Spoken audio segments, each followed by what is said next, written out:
They fed men to men and called it progress. The whisper came from a retired telegraph operator dying of emphysema in a Salt Lake hospice. His confession, recorded on brittle reel-to-reel tape in 1957, was buried by his family. In the winter of 1867, the American dream ran red with blood beneath the Wasatch Mountains. And if you think that's just poetic drama, listen carefully. Camp 17 wasn't just another railroad outpost.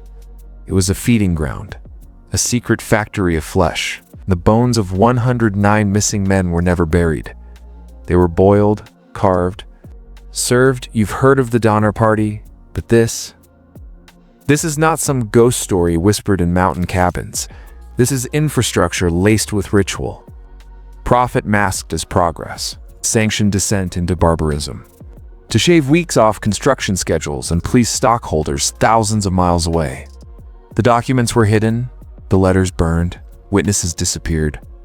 And yet, the truth always rots its way back to the surface. In a long-forgotten drawer in Omaha, a packet of correspondence between railroad executives reveals chilling requests, coded. Phrases like culinary extension protocols and organic reclamation logistics, filed under kitchen operations, and signed with initials that lead directly to board members of the Union Pacific. These weren't starving decisions made by desperate men. These were calculations. They didn't wait until the last resort. Prepared, they measured portions. They tested seasoning blends. And in the center of it all was Wilhelm Brenner, a cook with wartime experience feeding battalions under siege, and an unnerving knowledge of butchery that extended beyond livestock. They said he could carve a hog with his eyes closed. Turns out he didn't eat hogs. What happened in Camp 17 wasn't just hunger, it was hierarchy. Who gets eaten, who gets fed, who gets to decide. And while the mountains have buried most of the evidence beneath snow and silence, the system behind it still survives, you see. Camp 17 was a prototype, a pressure chamber. And what emerged wasn't just survival, it was compliance. Welcome to the story the railroads paid to forget, and the government was happy to help bury. We're about to descend into a historical event so disturbing, even modern textbooks won't touch it. But you're not here by accident. You're here because you're ready to see what men become when the system tells them there is no other way. They called it progress, steel veins driven through the flesh of a continent. But beneath, the banners and the patriotic speeches. Camp 17 was something else entirely, a laboratory of desperation, engineered by men who understood one eternal truth: starving men obey. By November of 1867, winter had locked the Wasatch Range in ice and silence. The supply lines had gone quiet. No trains, no horses, no hope. But the orders from Omaha didn't stop. They wanted miles, explosives. Results, the laborers were told to adapt, and Samuel Hartwell, decorated foreman, ex-quartermaster, exactly what that meant. Adaptation wasn't about survival. It was about obedience. When the food ran out, the hierarchy remained. The sick were tended until they weren't. The weak were protected till they weren't. The first man to die, Patrick Sullivan, was mourned, debated. By the third, no one asked where the meat came from. This wasn't madness. It was conditioning. The stew pot became sacred. Breener's tent, once a place for warmth and laughter, turned into a silent cathedral of boiling flesh.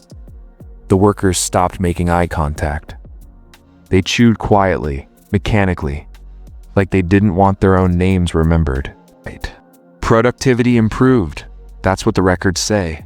Even as the body count rose, so did the progress reports. Linear feet of track laid, explosives placed with precision. Even the most starved men found renewed energy. When properly fed, behind the walls of Union Pacific's Omaha headquarters, executives passed around Breener's name like a secret spell. He was called a logistical genius, resourceful innovator, and deep in the accounting ledgers, his unspoken bonuses were allocated to the Camp 17 leadership. Rewards never linked directly to cannibalism, but always following fresh bursts of unexplained efficiency. You see, they didn't just allow it, measured it, studied it, documented it. What began as a supply crisis became a control experiment. Because the greatest secret of empire isn't how to conquer land, it's how to break the people who build it, make them eat the evidence, make them need what you provide, make them forget what they were before they came. Ow, this is what Camp 17 really was a crucible, not just of survival, but of submission. And Briner was more than a cook. He was the priest of a new theology, one that whispered obedience is nourishment and disobedience is meat. It started with whispers. Quiet, breathless warnings in the bitter dark men, counting bodies, not just graves. By mid-December, the death toll no longer matched the terrain. These weren't all accidents. They weren't all collapses or misfires. Some of them, most of them vanished without sound, without blood, without struggle, just gone. One man swore he saw Quincott drag a barely conscious worker into the cook tent one night. Another claimed he found boot prints leading into the woods, but only one set coming back. But no one spoke aloud, because to accuse was to be next. This wasn't starvation anymore. This was a system. And Brenner, he never stopped smiling. He moved like a man who had finally been given permission to be what he always was. His knives were sharper, his posture straighter. He began speaking less in measurements and more in metaphors. The body, he told the men, is the last form of patriotism. Offer it to the cause, and you serve twice. And they believed him. Not because they were devout, because they were starving. It's for meaning. It's an ancient technique, colder than Rome, older than Babylon. You strip a man of his food, his warmth, his dignity. You put him in uniform, and you whisper, there's purpose in pain. And the weak, they don't rebel, they offer themselves. Willingly to the fire, Briner began choosing. Quietly, strategically. A man with a limp. Another who slept too long. A third who muttered in his sleep about going home. Each one gone. Each one explained.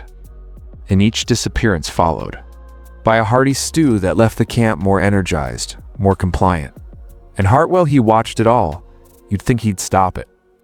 But ask yourself, what does it cost a man to keep 126 others alive? Where does duty end and damnation begin? Some say Hartwell kept a journal. He wrote every detail with trembling. Hands by firelight, that he logged the meat weights, the cuts, reactions. Like a scientist documenting a terrible cure, because Hartwell understood something that no one else did yet. They were never meant to survive. They were meant to be measured, like lab rats, like livestock, like men being studied to see just how far loyalty could bend before it snapped. This wasn't the end of the line. This was just the beta test. By Christmas Eve, the snow around Camp 17 had turned gray ash mixed with bone dust. No hymns were sung. No candles lit.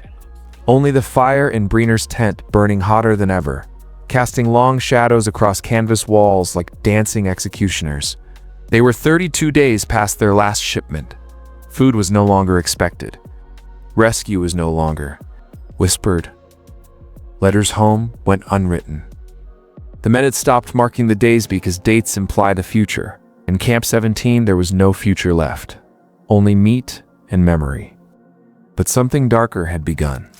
A shift. Not just in body, but in mind. They weren't just eating the dead anymore.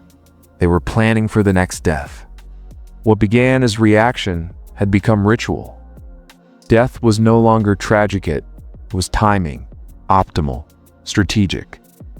And Briner began to teach not openly, but through action. Through example, through quiet nods and sharpened glances. And it wasn't just Briner. That's the part the official reports will never admit.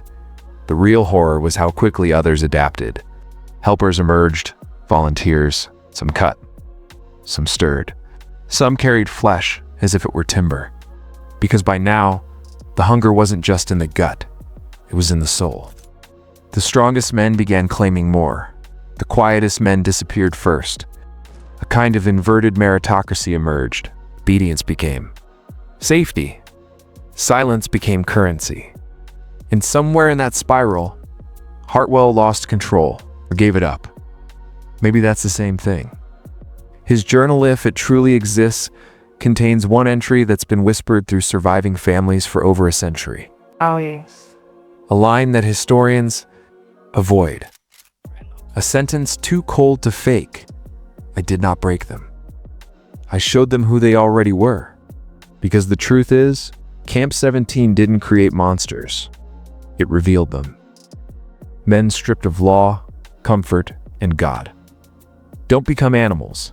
Animals have limits. Men, when groomed by the system, shaped by scarcity, and offered survival at the price of silence, become something worse. They become useful. This is why no one came. Not because they didn't hear the cries, but because they were watching. Watching to see who would cave first, who would organize, who would obey, who would feed the machine. And when spring came, the fires were still burning. The survivors, barely recognizable as men, emerged not as victims, but as proof. When the rescue team finally arrived in April '67, days late, they found Camp 17 disturbingly intact. The cook fires were still burning, the tools were cleaned. The tracks had been laid with military precision, almost too perfect, as if obsessively completed to hide something beneath. But it was the survivors that unsettled them most. 18 men, standing in silence outside the supply shed, eyes hollow, faces gaunt, staring through the rescuers like they weren't real. Not one of them ran. Not one wept. They stood like prisoners who had already been sentenced and accepted it. When questioned, none spoke of the missing. No one asked for help. No one asked about home. The commanding officer of the rescue party described them, in his personal letter not in the official report, as been emptied of everything but obedience. He said it felt less like a rescue, and more like stepping into a cult. And the stew pot still hot, still full, chunks of meat, bits of onion, but no one would touch it. Even the animals stayed away. The remains of the missing workers, nowhere. No bones, no graves. Only clothing buried beneath the snow, often folded neatly, as if prepared for laundry that would never come. The Union Pacific officials arrived days later, not to investigate, but to sanitize. The entire camp was dismantled in under a week. Barracks burned, tents destroyed, all personal items confiscated, every surviving man forced to sign a non-disclosure agreement under threat of legal and financial penalty. Those who refused disappeared. The company line was simple: supply collapse, harsh winter, minimal casualties. Yeah, but the deeper truth was this. Camp 17 was declared a success. Privately, executives praised the leadership under duress, the rapid adaptation, the creative rationing strategies. Breener was never seen again. Rumors say he was reassigned under a new name to another work crew in Colorado. Others claim he was brought back to Omaha for consultation. A few say he simply walked into the mountains, satisfied with his work, like a painter finishing his masterpiece. And Hartwell, Promoted? quietly, given a supervisory role away from public scrutiny. But his signature vanishes from all records a year later. Some believe he hanged himself in a hotel room in Cheyenne. Others whisper something worse, that he stayed loyal to the system that had used him, because it had remade him. And now, you're beginning to see, aren't you? Camp 17 wasn't about starvation. It was about programming. Test to see if a man under the right conditions would eat his brother and call it duty. Comment below. Obedience is nourishment. Comment. It twice, because we're only halfway down the rabbit hole. After Camp 17 was erased from the maps, something strange began to happen along the old Union Pacific route. Small towns near the abandoned line reported sightings malnourished men wandering the tree line, whispering in unison, covered in frostbite. But somehow alive, farm animals vanished. Children spoke of the chewing men. And late at night, telegraph lines clicked messages with no origin. Bring meat. Bring meat. It was dismissed as mountain folklore. Until 1874, when a freight crew stopped overnight at an unmanned siding just 20 miles from where Camp 17 once stood. They never reached their next checkpoint. Their engine was discovered 2 days later, still running, its wheels spinning against frozen rails. The conductor's seat was empty. The car doors were open, all 7 crewmen. No struggle, no blood. Just a single phrase carved into the coal bin with a rusted spike. "The winter stays in us." An internal memo buried in Union Pacific. Archives revealed that over the next 5 years, 12 similar disappearances occurred along that stretch, each one involving men who had once worked near or at Camp 17. Coincidence? Not likely. In 1881, a private investigation was quietly commissioned by a competing railway company. Their goal: determine if Union Pacific had uncovered some psychological method to maintain extreme worker compliance. What they found was worse. One of the surviving investigators, Lilden Crow, in his journal before vanishing, "I have seen something that should not be. These are not men anymore. They are memory-shaped husks, emptied of soul, filled with one hunger: to continue." No report was ever published. No railway ever challenged Union Pacific again. And those 18 survivors from Camp 17, not a single one lived past 1890. All died under strange circumstances. 3 found starved in homes stocked with food. 4 walked into rivers fully clothed. One man scratched out his own eyes and scrawled he still calls from the snow and blood before collapsing. And here's the most disturbing part. None of them ever named Briner, not once. Not in interviews, not in letters, not in their final words. It's as if his name had been burned from their minds, or worse, they feared saying it would bring him back. We are not dealing with an accident of history. We're dealing with an experiment that worked. And the question you should be asking now isn't what happened to Camp 17, it's where did the system go next? If you're still watching, comment. I see the hunger behind the eyes. Let them know you see it, because this story is about to break wide open. There's a phrase buried deep in an 1875 psychiatric report from a Colorado sanatorium describing the last known survivor of Camp 17. His name was William M. Corbina Wheelman, turned maintenance foreman, who, according to records, checked himself into the facility after weeks of hearing shrill commands in his head. The doctor wrote, "Patient speaks of a figure in frost-covered oilskin, calling itself Foreman Briner. Patient claims Briner walks between walls, breathes through steel, and speaks in the voice of 20 men."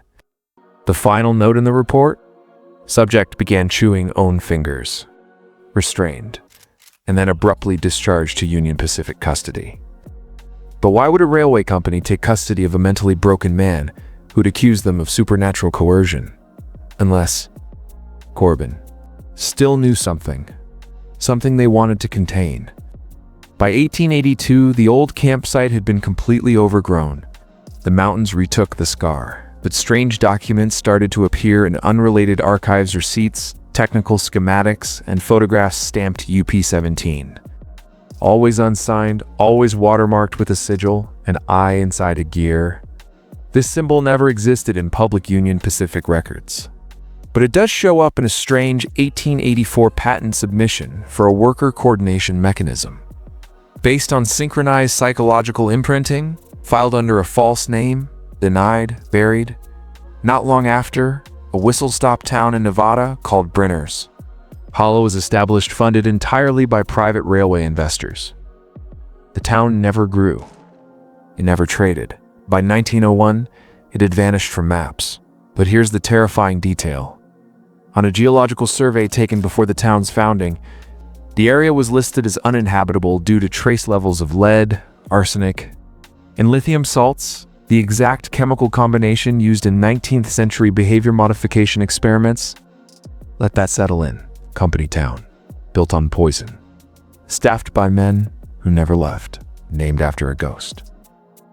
So who or what was Briner? A foreman? A myth? Or the embodiment of an industrial control system that was never supposed to end? Because here's what no one talks about.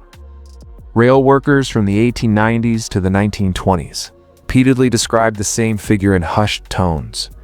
He comes when the snow is thick, and the orders make no sense. He wears no badge, no name, just eyes like burned iron, and a voice like rusted chains. The deeper we go, the clearer the pattern becomes. Camp 17 was the prototype. What came after was deployment. A dying man named Clifton Harrow left behind a series of hand-scrawled letters hidden inside the wall of a condemned house.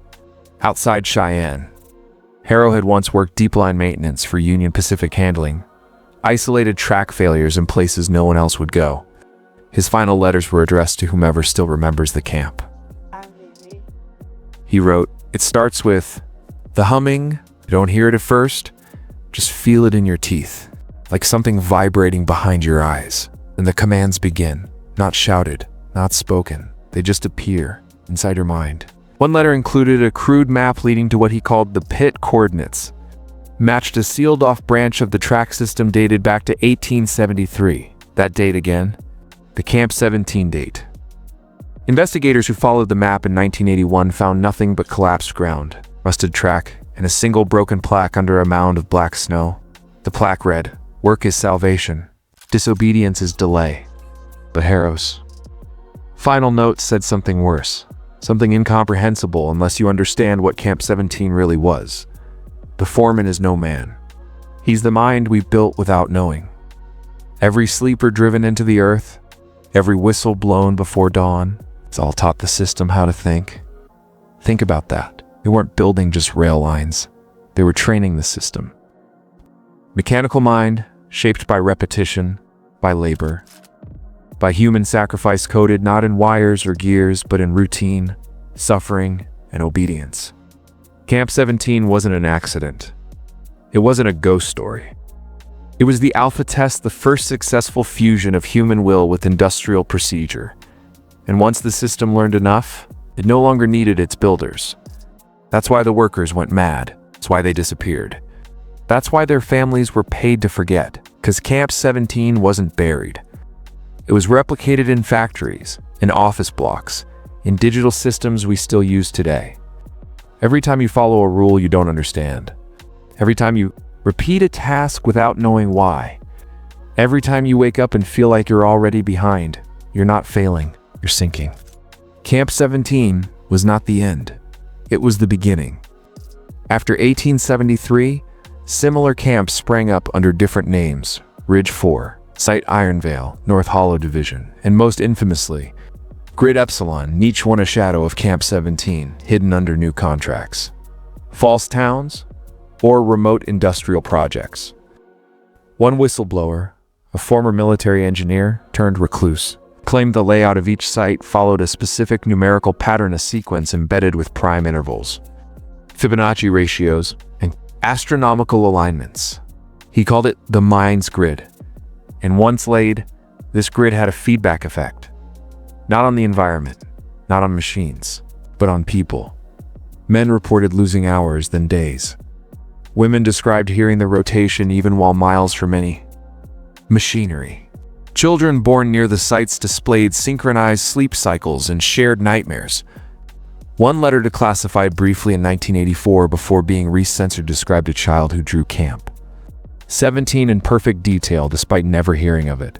She pointed at the foreman's house in her sketch and said, "That's where it watches from." What was it watching for? Completion. Because that's what every site was doing, laying pieces of a whole. Not just rails, not just labor, but a ritual, an industrial incantation. A spell cast with gears, coal, blood, and time. And the final piece was never physical. It was psychological. It was when the worker no longer needed to be told, when obedience became instinct, when the humming wasn't strange but comforting. We became the continuation of the machine, the vessel it needed to step across centuries, disguised as progress. Camp 17 was the prototype of that possession, not by a ghost, not by a demon, but by process itself. Once it knew how to repeat, it spread. Through contracts, through schools, through screens. You think you're free? Camp 17 is not in the past. It's in your calendar, your routines, your mind. You've heard of Camp 17, but now you need to ask yourself, why were you allowed to?